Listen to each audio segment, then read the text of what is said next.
once again for catching the hashtag replay. It's been a long time, y'all. It's been some days, but I wanted to enjoy myself. I went away on holiday. It was fun. I thoroughly enjoyed it. Hold on, let me ask a question. Should I bring back story time?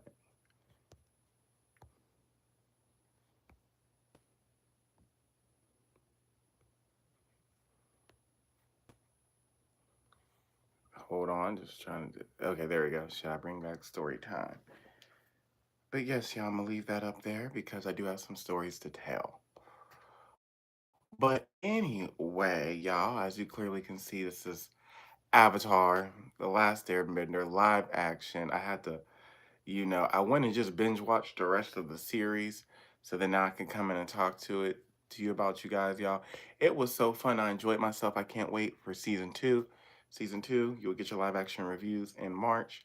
Let's hop. And in March, we also get Luffy. We also get Luffy again in live action One Piece. I'm excited about that. But without further delay, y'all, let's go through this, y'all. This is episode 4. Wrote it down. You know I love my notes. It keeps me in order. Into the Dark. And it's forced the reality that being the Avatar means inheriting a broken world, not escaping it. His grief over the air nomads is no longer abstract. It manifests its hesitation, fear, and quiet anger. The episode reframes heroism as endurance rather than bravery, showing that survival itself can feel like a failure. Zuko's pursuit grows more desperate here, revealing how deeply Ozai's rejection had hollowed him out. His anger is not explosive nor controlled, which makes it more unsettling. Katara increasingly becomes the emotional anchor of the group, sensing when Aang is spiraling even before he says anything. Sokka, meanwhile, begins to understand the sarcasm along with not will not protect his family forever. The darkness of the episode is more less about enemies and more about the weight of the memories. Yes, y'all, this episode was interesting. It actually,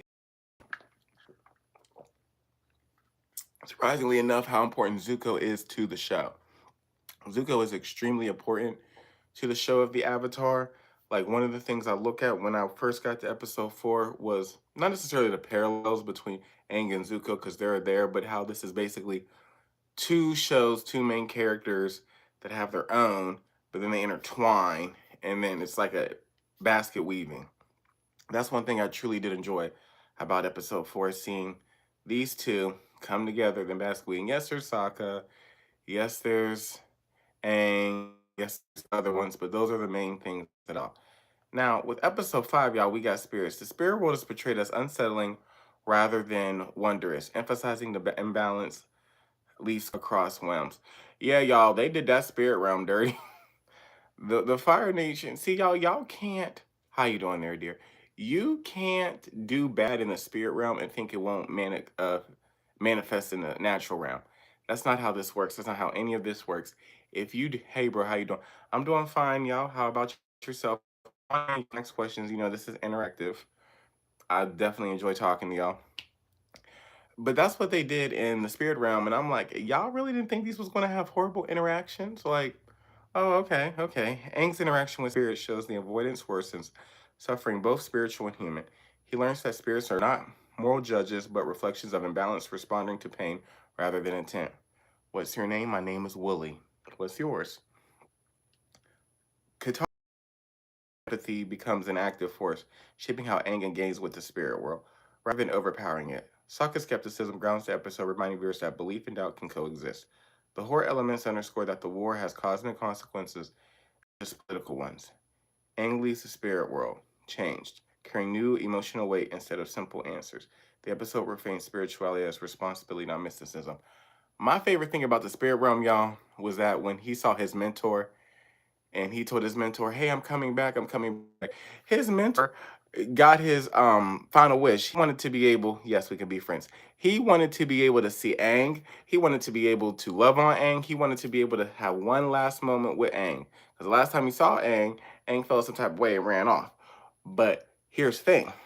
he was able to see him, and the person was like, "No, you're not real. You're not real." He's like, "No, this is really me." And the moment he was able to see Aang, he dipped out and said, "You know what? Now I can rest in peace. Now I can go on the other side and fully, about this next part of my life, this next journey." So I do like the fact that they gave him that. That's what's up. Also, y'all, should I bring back story time? Who's ever watching? Should I bring back story time? If you want to know what story time is, go listen to Caden's World. Episode 6, The Mask. Zuko's blue spirit persona allows him to act without the burden of royal expectations. Behind the mask, he is decisive, clever, and oddly compassionate, revealing the leader he could become. Once again, if you're joining me, should I bring back story time? If you're wondering what story time is, go listen to Cadence World. Go listen to Cadence World. I will link Cadence World in this video when I'm done, but go listen to Cadence World. His rescue of Aang is not framed as mercy, but as defiance against the system that's already failed him. Aang's reaction is crucial. He seeks Zuko not as a monster, but as a person shaped by pain. Their belief alliance complicated the ideas of enemies, introducing moral ambiguity into the narrative. Y'all, here's the thing about that episode, because I remember watching it when it first came out. Zuko is trying so hard to get his father's approval, and his father has showed him he does not like you. Y'all, sometimes your parents don't like you. Now, Zuko's father was bold enough to let his son know, "Hey, son, just letting you know, I really don't like you. I really don't care about you because you have way too much compassion." Remember, y'all, Zuko's in a position that he's in because of his squad that he's in. He wanted to protect them. He wanted to protect them. He said, "What you should not do, Dad, is send them on home to be with the Lord." And the dad was like, "I'll do whatever I so please." How old are y'all? Hi, y'all. I'm old. How you doing? I loves dog. How you doing? Praise the Lord. So I really do feel like we needs to have these conversations. Like, y'all, sometimes y'all parents don't like you and they're secretly jealous of y'all. And y'all need to watch out for them parents. Y'all thinking about watching out for friends and teachers and siblings and all that stuff. Uh-uh-uh. Watch out for them parents as well. Them parents be jealous of you. Them parents be wanting your lives. Them parents be secretly trying and openly trying to sabotage you. And this episode showed me that. I couldn't be up on here with all of y'all watching and not letting y'all know. Some of y'all need to watch y'all parents. I don't know who that's for, but somebody needs to watch their parents. You know who I'm talking about. Now we have episode 7. Arrival at the Northern Water Tribe brings safety that feels conditional and restrictive. Okay, y'all, so episode 7 really kind of made me go, "Hmm."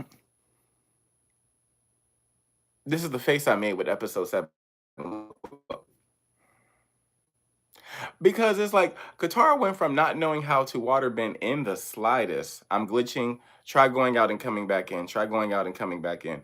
Episode 7 made me go, because Katara went from not knowing anything, anything, to being able to go against a master waterbender.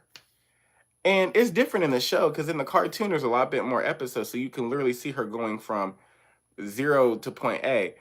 And also in the episode, and also in the episode, Aang has already started waterbending. He knows how to waterbend in some sort at this time, and they're just like, "Nope, you'll figure it out." And I'm like, I don't know how I feel about that, y'all. I really don't. And then of course, episode 8, we have the General Zhao wanting to unalive, send on home to be with the Lord, the moon, a spirit, which caused Aang and everybody under the sun to turn against this people, take this man out the game. Uncle Iroh had to send him on home to be with the Lord. Aang had to let the spirit take control of him and start destroying all of the water tribe. And I'm sitting over here like, this was masterfully done, but I feel like there was something missing. I do feel bad for Sokka because he's finding all these female characters and all these female counterparts, and he always has to leave them. And the one girl ended up having to give up who she was just to set balance to the earth. And as a father, I would have been like, do you really have to do that? Do you really have to do that? But anyway, y'all, that is episode 8. That was all of Avatar I watched. I think I might go live again and do a Fate the Wink Saga. For those of you that don't know, go watch Fate the Wink. Here is your warning to go watch Fate the Wink Saga. Here's my command. Go watch Fate the Wink Saga. I did season 1, so on my page. I need to do season 2, just like I said I did. But go watch Fate the Wink Saga. Okay? Okay? Like, comment, subscribe, share, come back. Your favorite uncle loves you always. There's nothing you can do about that. Yeah, just nothing you can do about that. I will always love you.